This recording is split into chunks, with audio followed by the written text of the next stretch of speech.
Hi everyone, welcome back to Carolyna the Rambler, episode 002. I was gonna do some follow-up from the previous episode. However, it is Carolyna the Rambler. So I'm gonna vent a little first. And maybe it's something you learn too, who knows, how to deal with some things. But first, I have the worst headache, migraine ever. Do I take anything for it? Yes, but I haven't. And also, I am in so much pain, I can barely walk. So I have two choices: either lay down or sit and not move. But at least I can be productive. So I'm sitting. I choose sitting. But first, something that's really good, even though you have a migraine and you don't want to hear it, this is really good.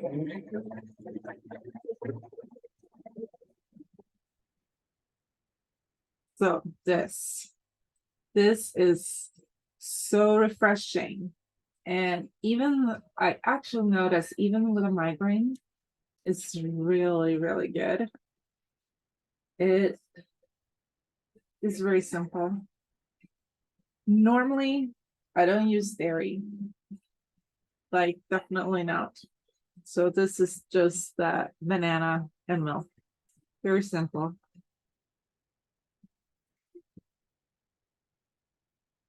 But it's very refreshing. And ice. Can't forget ice. So I highly recommend it. And especially if like potassium is good for your muscles. So, but highly recommend it. And also,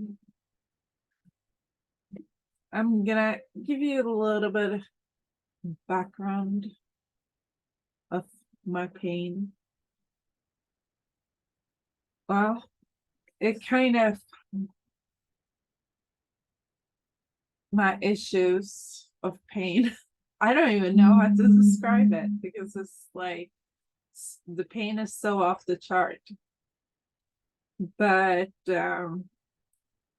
when I was in my early 20s, I ended up struggling for quite some time, but I stayed with some people that I met, became friends with, and I slept in a chair for 3 months, which is not the best for the back.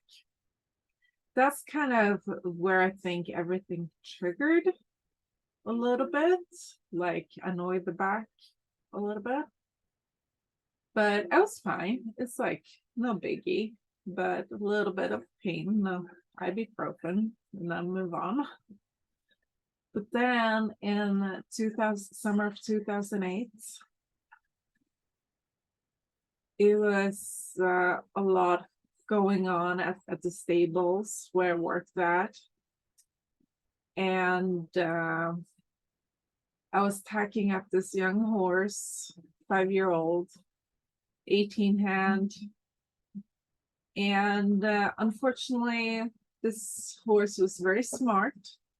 He could read my mind because as I was tacking him up, I was pretty much between his front legs, and I was gonna unhook it's called chambon, because it was too tight. So as I was trying to unhook it, he knew I was trying to unhook it. He panicked and he slipped over me.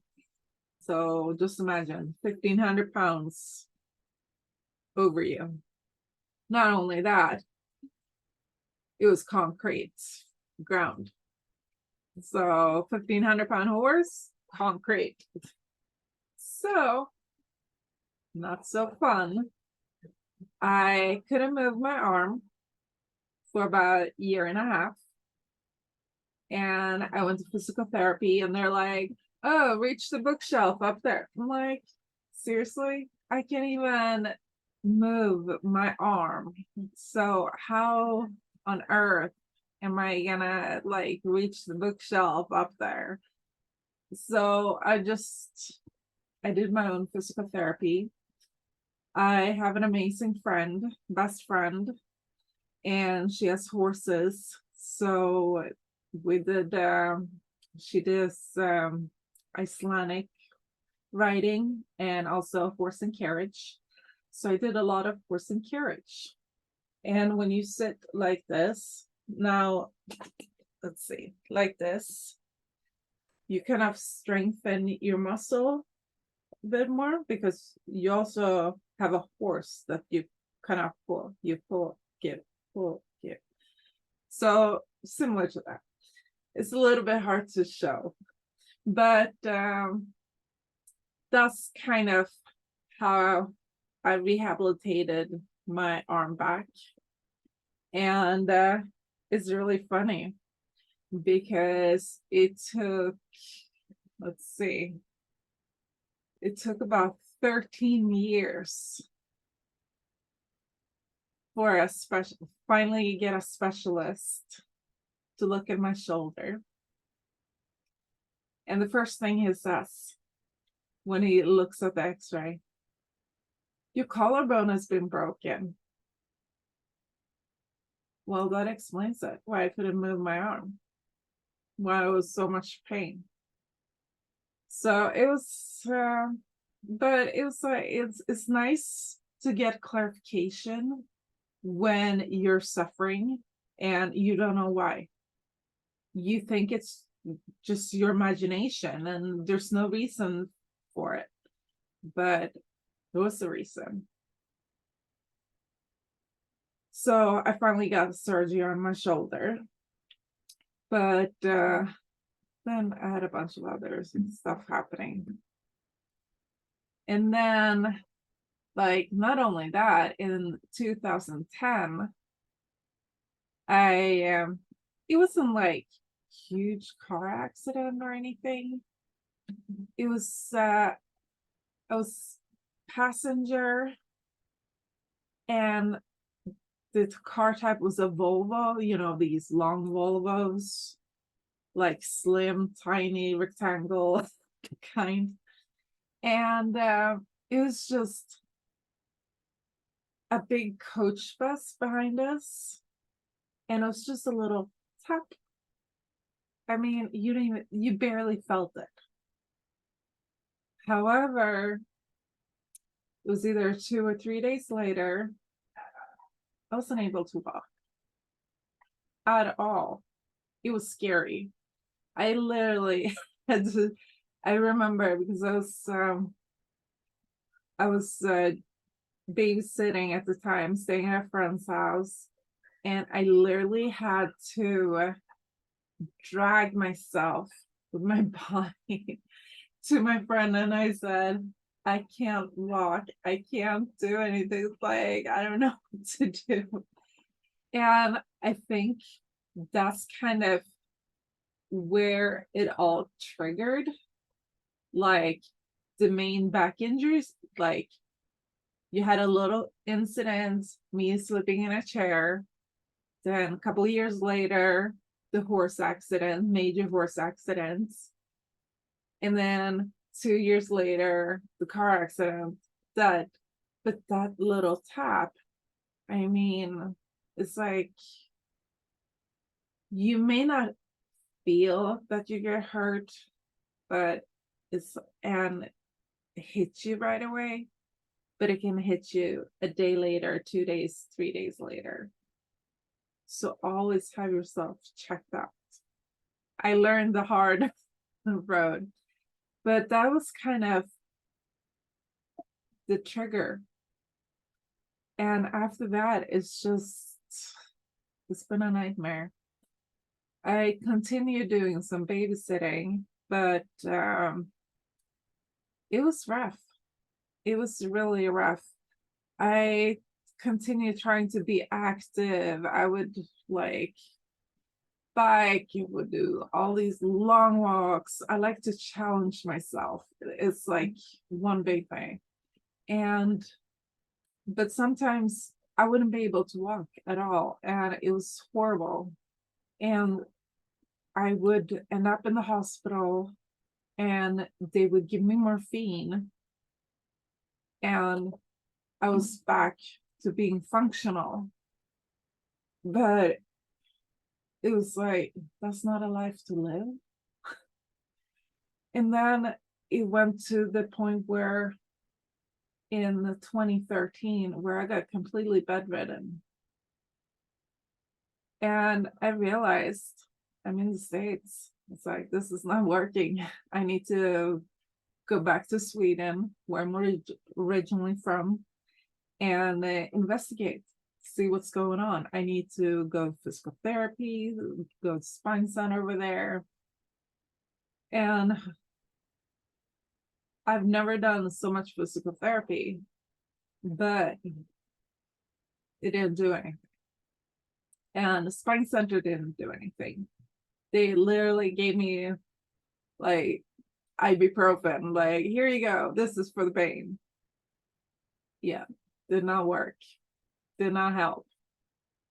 And I went to like in spine center intensive physical therapy for back.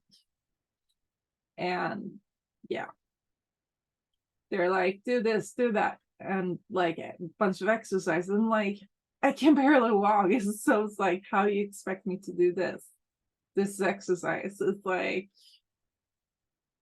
yeah, it was a big ordeal. And then after 2 years of that, I was like, can't do this. Like, if I'm not gonna get help, I need to go back to the States. And I go to UCSF, and I have to say, it's probably the best hospital I ever come across. And they've just been amazing. And when I first, as soon as I got here, just like a couple of weeks after, I got the referral, and then I got to see the spine specialist, and immediately, like, she got me in, and she gave me the epidural, and after that, I was a little bit more functional. It was day and night. So from walking, barely being able to walk, to like being able to walk and function, I mean, it's heaven on earth. And it was like the feelings you get of that. It's like, it was so simple for her. Like, oh, I'll just give you an injection. I'm like, okay, I'm like, hope that worked. But why couldn't the spine center in Sweden realize that or do that? It's just like, why do people have to suffer? And I don't like that. So if you're suffering, like, stop, because that's not a life to live. And ask for help, like, reach out. I mean, even if you have to relocate to a better city where there's actual hospital that can help you, do it. Because end of the day, your health, your life is everything. And pain is not to mess with. So, but then that happened. Then 2 years later, 2017, I was another car accident. I was The traffic had stopped, and the driver behind me, of course, I stopped because the traffic had stopped in front of me. But the guy behind me, he was focused on his phone and he drove 40 miles an hour and hit me from behind. And yeah, that was very, very fun.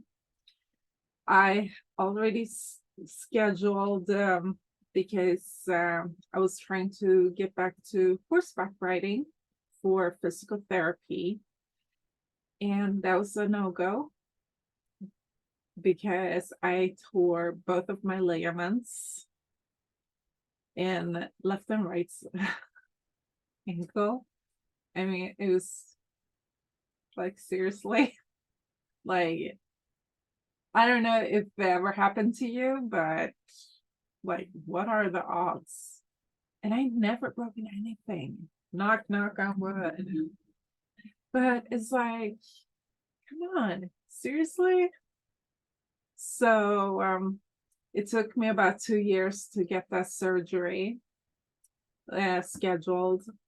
And then with this car accident, it was like a week, 2 weeks away from surgery.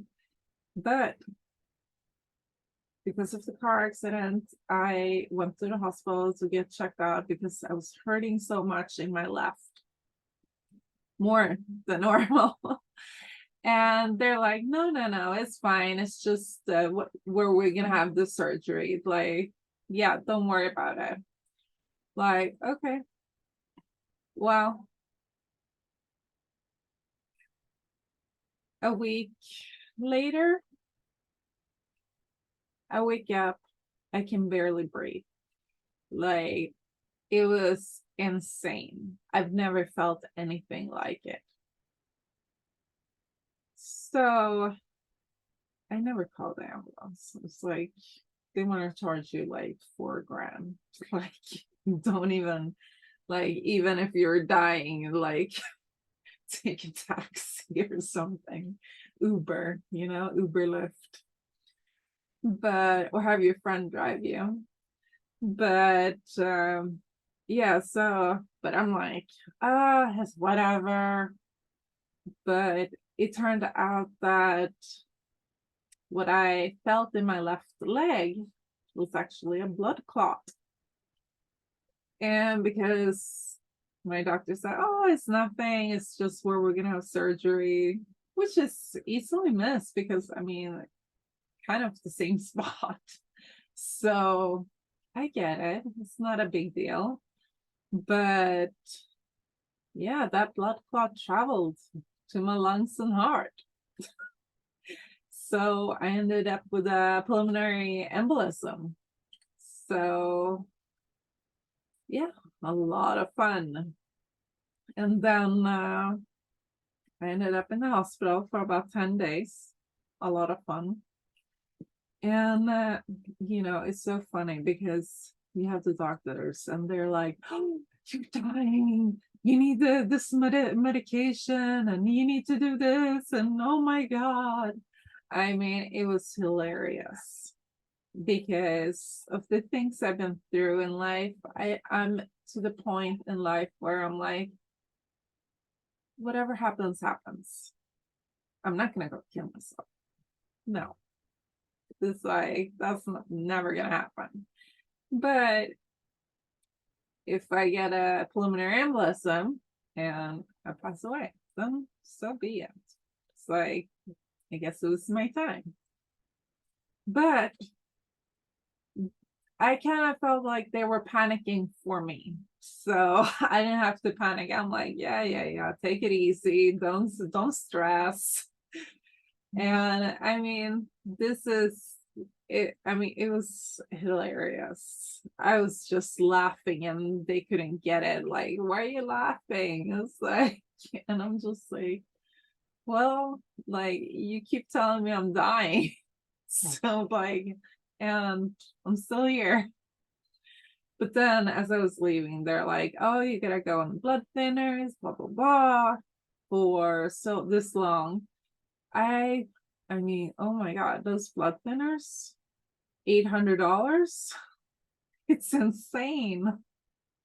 But yeah, I got them, and I was on them for like a week.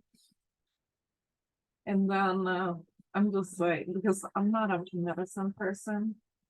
I hate medicine. I hate pills. Ugh, it's like the worst. But yeah, I was on them for a week, and then and I was supposed to be on them for like 90 days. And then I got tested 3 months later.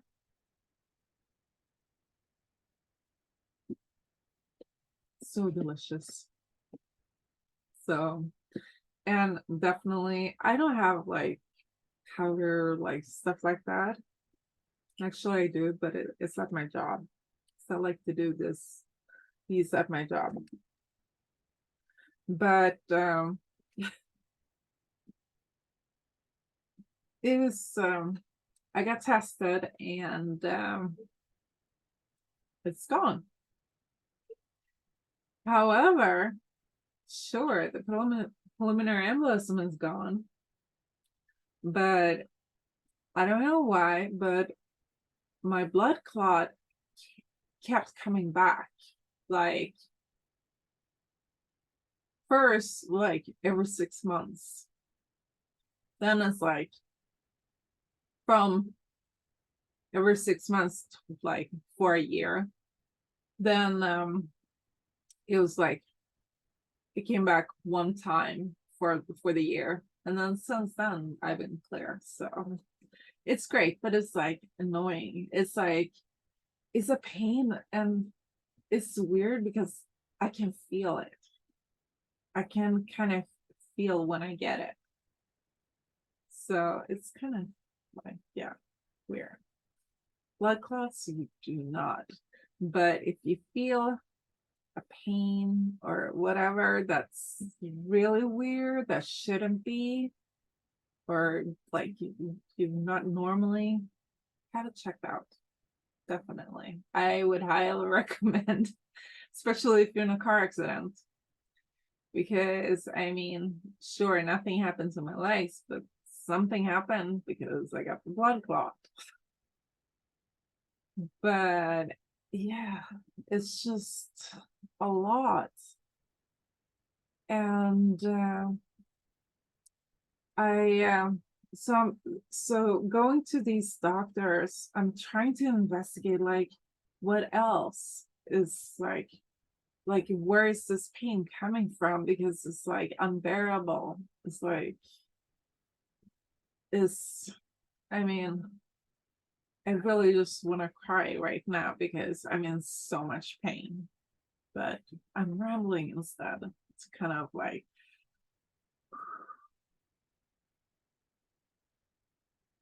okay, it will be okay, it will be okay, it will be okay. Yes, it will be okay. And I haven't taken anything for the pain yet. I'm trying to hold off as much as possible. And yeah, so I am gonna give you kind of a rundown. It's not everything. It's a little bit of it all, but this is kind of the issues I've been dealing with. Chronic mid-back pain, chronic pain of right ankle, degenerative disc disease, lumbar, degenerative disc disease, cervical, headache, cervical spinal stenosis, neuroforaminal stenosis of cervical spine. Again, sorry for the pronunciation. But, and then lumbar facet atrophy, yeah, again, sorry. Chronic left shoulder pain, yeah. And then like I was saying, pulmonary embolism back in 2017, left ankle instability, right ankle instability, and then we got the neural foraminal stenosis of lumbar spine, severe low back pain, abdominal bloating, transient gluten sensitivity. I didn't even know that one, so it's kind of funny, but that explains it. I should stay away from gluten. But shouldn't we all stay away from gluten? Really? It's all carbs. Not good for you. Neck pain chronic. Pain syndrome chronic. Hip pain chronic. Right shoulder pain. Left shoulder pain. Chronic and ankle pain bilateral. And then, I don't know, HX of migraines, whatever that means. Achilles tendonitis, left leg, bilateral occipital neuralgia, low vitamin D level, muscle spasm, multiple extremities, allergy, arthritis, carpal tunnel, and then Achilles tendon repair, thoracic myofascial strain, myofascial muscle pain. And again, these pronunciations, why do they need to make so complicated? It should just be easy. Chest pain.